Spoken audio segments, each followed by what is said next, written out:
அந்த வேங்கட கிருஷ்ணன் என்னால் அவர் யார்? சுமதி என்கிற ஒரு ராஜா வேங்கடவனை கண்ணனாக சேவிக்க வேண்டும் என்று ஆசைப்பட்டான்.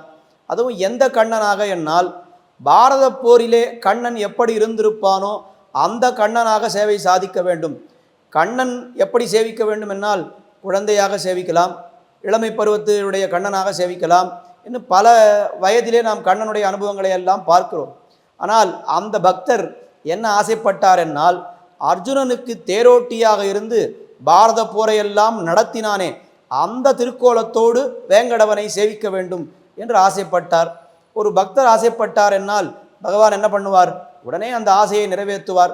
அந்த பக்தரை நீ திருவல்லிக்கேணியிலே போயிரு, அங்கே உனக்கு சேவை சாதிக்கிறேன் என்று சொன்னார். இங்கே திருவல்லிக்கேணியிலே வேங்கட கிருஷ்ணன், வேங்கடவனும் கண்ணனும் கலந்த ஒரு திருக்கோலத்திலே இங்கே எம்பெருமான் சேவை சாதிக்கிறார்.